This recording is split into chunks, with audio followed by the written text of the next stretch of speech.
नमस्कार प्रिय दर्शकों, आज के इस कार्यक्रम में हम चर्चा करने जा रहे हैं धनु राशि वाले जातकों के लिए जुलाई का महीना कैसा रहने वाला है। आपका स्वास्थ्य, धन दृष्टिकोण, कर्म क्षेत्र, भाग्य, शिक्षा, यात्रा, दाम्पत्य जीवन और प्रेम संबंधों की गतिविधि जुलाई के महीने में किस प्रकार आपके सामने प्रदर्शित होगी, यही अग्रिम जानकारी लेकर आपके सामने उपस्थित हुआ हूं। साथ ही आपको वो 2 तारीखों से अवगत कराने जा रहा हूं जिन तारीखों से पहले आपको इस महीने में जो भी बड़े कार्य करने हैं इन्हें अवश्य रूप से पूर्ण कीजिएगा, अन्यथा कहीं ना कहीं इस महीने में उन 2 तारीखों के पश्चात आपके कार्यों में डिले देखने को मिल सकता है। कौन सी वो 2 तारीखें हैं, क्या कार्य आपको इन तारीखों से पहले पूर्ण कर लेने चाहिए, ये संपूर्ण जानकारी आपके साथ साझा करने जा रहा हूं। एक एक कर समझने का प्रयास कीजिएगा। सर्वप्रथम स्थिति में चर्चा करते हैं पहले सुख की, जिसे शास्त्र कहता है निरोगी काया। आपके लग्न के स्वामी देवगुरु बृहस्पति कहाँ विराजित हैं? षष्ठम भाव में। इस स्थान पर देवगुरु बृहस्पति का होना अच्छा नहीं माना जाता, किंतु एक अच्छी अवस्था क्या हो रही है कि सूर्य महाराज की दृष्टि आपके लग्न भाव पर जा रही है। सामान्य रूप से आपका स्वास्थ्य दृष्टिकोण अच्छे स्वरूप को दर्शाकर दे रहा है, किंतु फिर भी आप इस महीने में देख सकते हैं कि आपको थकान बहुत ज्यादा हो रही है। कार्य करने में आपके लिए जो एक्टिवनेस, एनर्जी चाहिए, उसमें आपको कमी देखने को मिल रही है। मौसमी बीमारी आपको जल्दी से प्रभावित कर रही है। खान पीन का थोड़ा सा भी अस्त व्यस्त होना आपके डाइजेशन को खराब कर रहा है। Acidity, gastric, digestion problem, cholesterol में वृद्धि का योग बना रहा है। इस प्रकार की अवस्थाओं को एक्टिवेट करता है। ऐसे में मेरी सलाह रहेगी कि सामान्य स्वरूप में आपका स्वास्थ्य बिल्कुल अच्छा रहेगा, किंतु अपने खान पीन का ध्यान ऐसा रखें जो आपको एनर्जी दे, अन्यथा अस्त व्यस्त स्वरूप में भोजन करना आपके लिए छोटी मोटी परेशानी, एसिडिटी, गैस्ट्रिक, डाइजेशन प्रॉब्लम, इनकी स्थिति को एक्टिवेट कर सकता है। धन दृष्टिकोण पर यदि हम चर्चा करते हैं तो आपके धन भाव के स्वामी होते हैं शनि महाराज, पराक्रम भाव में बने हुए हैं और ये अवस्था विशेष रूप से जुलाई के महीने में आपके लिए बहुत अच्छी लाभ देने वाली है। अगर आपने धनु राशि का शनि वक्री का कार्यक्रम देखा है तो उसमें भी मैंने आपको बताया था कि जब शनि महाराज वक्री होते हुए एक घर पीछे का फल देंगे तो इस महीने में आपके धन से संबंधित रुके हुए कार्य, जिनको काफी एफर्ट्स लगाने के पश्चात भी आप पूर्ण नहीं कर पा रहे थे, उन्हें इस महीने में अर्थात जुलाई के महीने में आप पूर्ण करते हुए पाए जाएंगे। धन से रुके हुए कार्यों को इस महीने में आपके पक्ष में लाने की बाध्यता शनि महाराज वक्री होते हुए आपके लिए बना रहे हैं। तो धन दृष्टिकोण की स्थिति इस महीने में आपके लिए बहुत अच्छे स्वरूप को दर्शाकर दे रही है।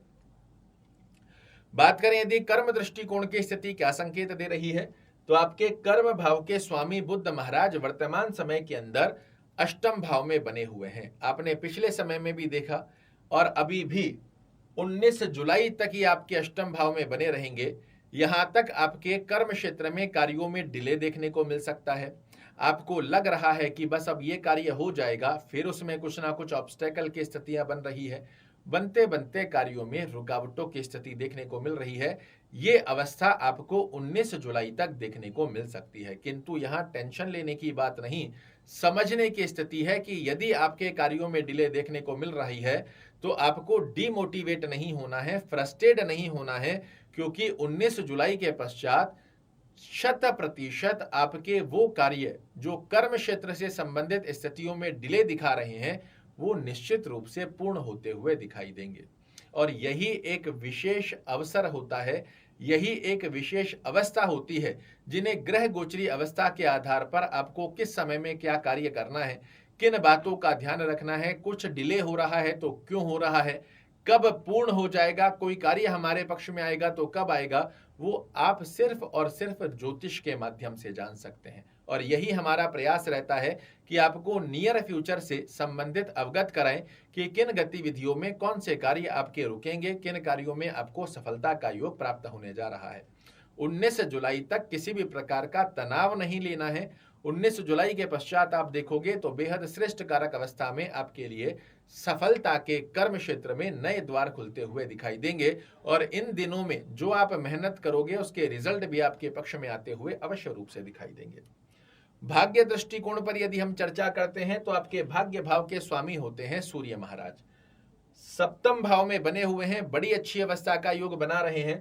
कर्म क्षेत्र में यदि छोटी मोटी रुकावट आती भी है तो भी आपका भाग्य साथ देता हुआ लास्ट मोमेंट पर भी आपका कोई कार्य पूर्ण कर दे, इस प्रकार का आशीर्वाद सूर्य महाराज आपके लिए निर्मित कर रहे हैं। किंतु भाग्य का साथ जो परिपूर्णता से 100% की स्थिति में आपके लिए बनेगा, ये 16 जुलाई तक की स्थिति है और यही वो पहली तारीख है जिससे पहले आपको कोई भी बड़ा कार्य आर्थिक दृष्टिकोण की स्थिति में, कर्म क्षेत्र से संबंधित व्यापारिक दृष्टिकोण में कोई बड़ा डिसीजन ले रहे हैं, लेन देन की स्थिति का डिसीजन ले रहे हैं, 16 जुलाई से पहले यदि आप कोई भी बड़ा कार्य करते हैं, इसमें भाग्य दृष्टिकोण की स्थिति आपके लिए बेहद अच्छी अवस्था बनाएगी।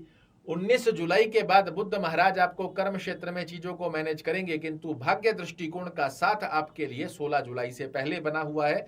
उसके पश्चात छोटी छोटी रुकावट के योग आपको देखने को मिल सकते हैं। विद्या दृष्टिकोण पर यदि हम चर्चा करते हैं तो विद्या भाव के स्वामी मंगल महाराज अपनी ही राशि में बेहद सुंदर अवस्था का योग बनाकर विराजित हैं, किंतु कब तक, तो यहां पर मंगल महाराज 13 जुलाई तक बने हुए हैं। 13 जुलाई तक की स्थिति के अंदर आपके लिए आकस्मिक लाभ के योग भी बनाकर देंगे। विद्या दृष्टिकोण की स्थिति से भी बेहद अच्छी अवस्था बना रहे हैं और यही वो दूसरी तारीख है कि 13 जुलाई के पहले आप कोई भी बड़ा कार्य करना चाह रहे हैं, फाइनेंस से दृष्टिकोण से, कर्म क्षेत्र से दृष्टिकोण से कोई भी बड़ा कार्य करना चाह रहे हैं, 13 जुलाई और 16 जुलाई से पहले का योग आपके लिए सफलता के नए रास्ते और एक सकारात्मक दृष्टिकोण को आपके जीवन में प्रवेश करवाएगा। 13 जुलाई के पश्चात जब मंगल महाराज यहाँ पर आपके लिए पंचमेश होकर षष्ठम भाव में आएंगे तो चीजें छोटी छोटे स्वरूप में डिले होती हुई दिखाई देगी। आपको लग रहा है कि 2 दिन में हो जाएगा, हो सकता है वो 5 दिन ले ले, 7 दिन ले ले और इवन 10 दिन का समय भी ले ले। तो इन 2 तारीखों से पहले जो भी बड़े कार्य करना चाह रहे हैं अवश्य रूप से कीजिए। व्यापारिक यात्रा या फिर भौतिक सुखों को अर्जित करने वाली यात्रा कर रहे हैं तो आपके यात्रा भाव के स्वामी होते हैं मंगल महाराज। अब यहाँ ध्यान रखिए, मंगल महाराज जब षष्ठम भाव में आ जाएंगे तो भी अपने घर को देखेंगे, तो ये तो एक अच्छी स्थिति हो गई। किंतु व्यापारिक यात्रा यदि आप कर रहे हैं तो मैं आपको रिकमेंड करूंगा 13 जुलाई से पहले की गई व्यापारिक यात्राएं आपके लिए बहुत अच्छा योग बनाती है। भौतिक सुखों को अर्जित करने वाली यात्रा पूरे महीने में कीजिए, किंतु जो आप यदि व्यापारिक यात्रा कर रहे हैं तो 13 जुलाई से पहले की यात्रा आपके लिए एक बड़ी अच्छी अवस्था का योग बनाकर देता है।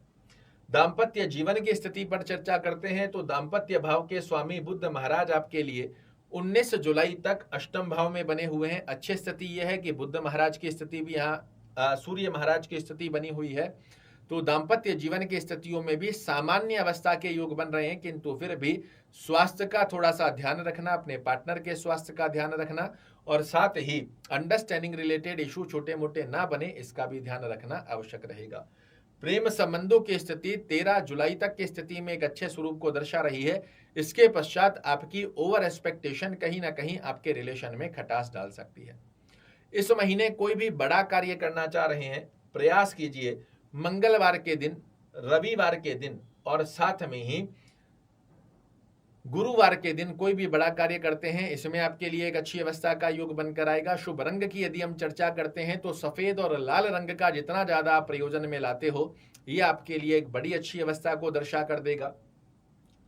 शुभ अंक की यदि हम चर्चा करते हैं तो 1, 3, 5, 7, 6 और 9 इनको सिंगल डिजिट में या टोटल के मूलांक में किसी भी प्रकार से आप प्रयोजन कर देखिए, ये नंबर बन जाते हैं आपके लिए लकी चार्म। ब्रह्म की के आधार पर आपको सूर्य और मंगल महाराज की इस महीने में आराधना करनी चाहिए, जो कि आपके लिए आकस्मिक लाभ की स्थितियों को निर्मित करे, भाग्य का साथ दिलाते हुए इस महीने को बना दे आपके लिए विशेष। भगवान सूर्य को अर्घ देना आपके लिए बहुत अच्छा है। सूर्य महाराज को जल चढ़ाना बेहद अच्छी अवस्था का योग बना कर देगा। आदित्य हृदय स्तोत्र का पाठ यदि करना संभव ना भी रहे तो इसे सुनिए जरूर से, सुनने मात्र से आपके लिए बड़े अच्छे योग बनकर आते हैं। और हनुमान चालीसा का नित्य स्वरूप में पाठ करना आपके लिए इस महीने कोई भी अकस्मात लाभ की अवस्थाओं को क्रिएट कर आपको करता हुआ पाया जाएगा परिपूर्ण। आशा करता हूं मेरे द्वारा दी गई ये जानकारी आपको पसंद आएगी। कल फिर से एक नई जानकारी लेकर आपके सामने उपस्थित होऊंगा। तब तक के लिए नमस्कार।